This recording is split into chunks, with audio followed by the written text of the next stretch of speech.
Assalamualaikum warahmatullahi wabarakatuh. Nama saya Fadila Novianti Saroni dari kelas 12 IPS 2. Jadi saya akan menjelaskan tentang beberapa yang sudah saya bikin, yaitu senam lantai.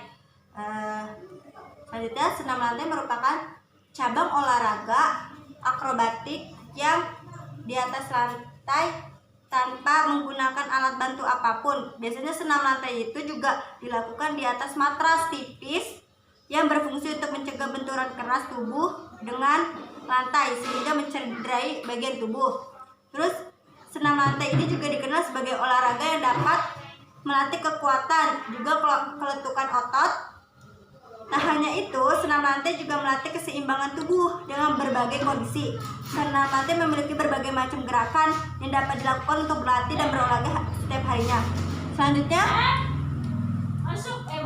macam-macam gerakan senam lantai itu, yang pertama ada 4 harimau atau 3 spray. Terus yang kedua ada landing, 3 guling, terus 4 guling ke belakang dan ke depan. Yang kelima lenting tangan, yang keenam lenting tangan ke belakang, yang ketujuh meroda, yang ke-8 lompat jongkok, yang ke-9 keseimbangan lutut berlingkup, terus yang ke-10 lompat kangkang, yang 11 berdiri dengan kepala, 12 kayak, 13 sikap lilin, 14 guling lenting, 15 salto ke depan, 16 salto ke belakang. Selanjutnya slide berikutnya. Nah, ada manfaat dari gerakan senam lantai, yaitu senam lantai memberikan manfaat bagi kesehatan fisik di diri kita. Ada manfaat fisik senam lantai, yaitu senam lantai merupakan kegiatan untuk mengembangkan kemampuan fisik dan kemampuan kita dalam melalui kegiatan senam lantai. Peserta dapat mengembangkan daya tahan otot kita, kekuatan, kelincahan, kelentukan, keseimbangan, dan koordinasi. Terus selanjutnya yang kedua ada program senam lantai. Program senam lantai dapat menyumbang perbendaharaan dan pengayaan gerak melakukannya. Dasar-dasar gerakan senam lantai sangat baik keterampilan-keterampilan gerakan dalam bersenam. Terus selanjutnya ada manfaat mental dan sosial. Manfaat mental itu di diri kita sendiri, yaitu kegiatan senam lantai yang pesertanya berpikir dan mengembangkan keterampilan. Oleh karena itu, peserta senam lantai harus mampu berpikir kreatif untuk memecahkan masalah tentang gerak. Terus selanjutnya ada hal-hal yang harus diperhatikan dalam senam lantai. Nah, hal-hal yang harus diperhatikan sangat sekali, yaitu yang pertama, melakukan pemanasan sebelum melakukan. Jadi pemanasan itu penting dalam sebuah olahraga. Terus yang kedua itu ada gerakan dimulai dari mudah ke yang sungkar. Yang ketiga, konsentrasi penuh pada saat melakukan. Kalau kita nggak konsentrasi, olahraga kita akan berantakan, akan cedera dan lain-lain. Terus yang ketiga ada konsentrasi penuh pada saat melakukan. Yang keempat, mematuhi ketentuan-ketentuan tekniknya. Terus yang kelima, berpakaian senam yang sesuai. Yang keenam, gunakan matras pada setiap melakukan senam lantai. Yang ketujuh, pastikan matras dan keadaan sekitar aman untuk melakukan gerakan tersebut. Yang kedelapan, letakkan matras di atas lantai atau tanah yang rata dan jauh dari bahaya. Yang kesembilan, letakkan matras jauh dari dinding ataupun benda yang dapat benturan. Yang ke-10, senam lantai dilakukan mulai dari gerakan ringan dan bertahap sampai pada gerakan sulit. Yang ke-11, lakukan gerakan pemanasan sebelum melakukan gerakan senam lantai. Selanjutnya ada di slide berikutnya. Pola rangkaian senam lantai. Apa itu pola rangkaian senam lantai? Yaitu yang saya ada di sini guling depan atau forward roll. Forward roll adalah merupakan gerakan tubuh mengguling ke arah depan, itu yang dilakukan secara terus-menerus. Terus menurut Tilarso Sulistianingsih, gerakan guling ke depan dibagi menjadi beberapa fase.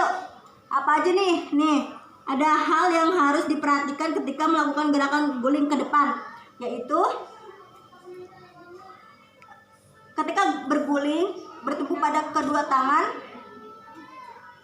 Jika kedua tangan atau salah satu tangan kurang kuat pada menyebabkan keseimbangan tubuh kurang sempurna. Terus tubuh kurang seimbang.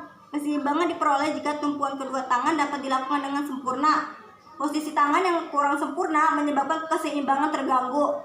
Kaki kurang menolak. Ketika tubuh berguling ke depan terangkat dari lantai, kaki yang terangkat ditolakkan ke arah atas depan dan kuat. Tolakan kaki berfungsi sebagai daya dorong tubuh berguling kedua kaki dan menumpuk secara optimal, tubuh pun tidak dapat berguling.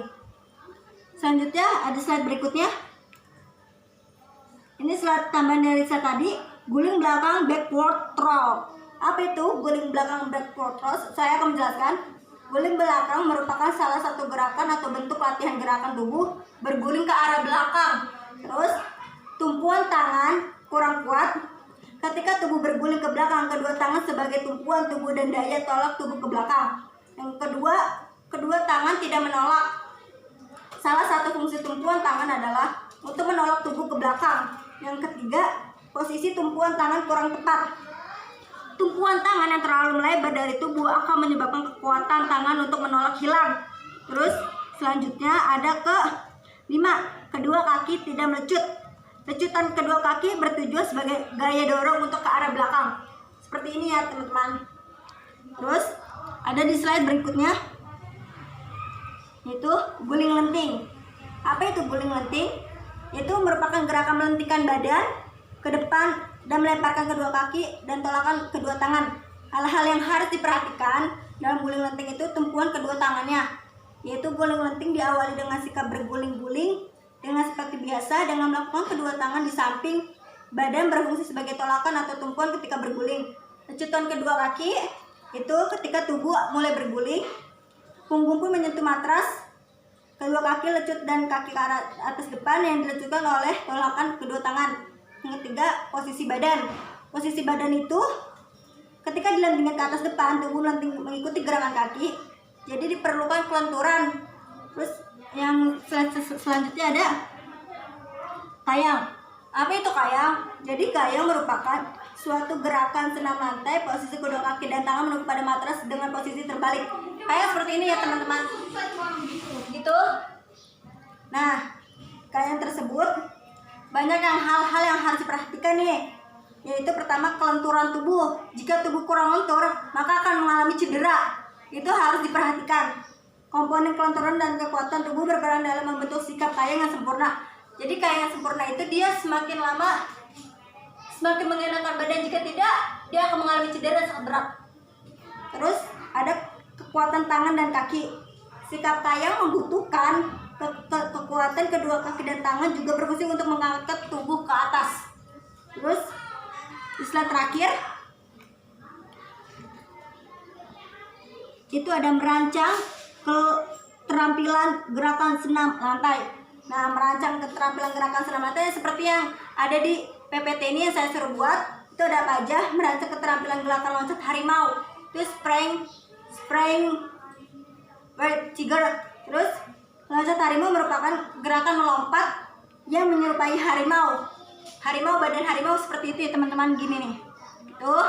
Terus pada dasarnya loncat harimau hampir mirip dengan guling depan. Perbedaannya hanya awalan dan gerakan saat meloncat. Terus merancang keterampilan gerak lompat atau jongkok. Nah, jongkok squat fold. Gerakan lompat jongkok merupakan gerakan melompat melewati rintangan berupa peti lompat. Ketika badan melayang di atas peti lompat, kedua tangan direntangkan dan kedua lutut ditekuk ditarik ke dada. Mungkin itu saja yang bisa saya sampaikan. Kurang lebihnya mohon maaf. Wassalamualaikum warahmatullahi wabarakatuh.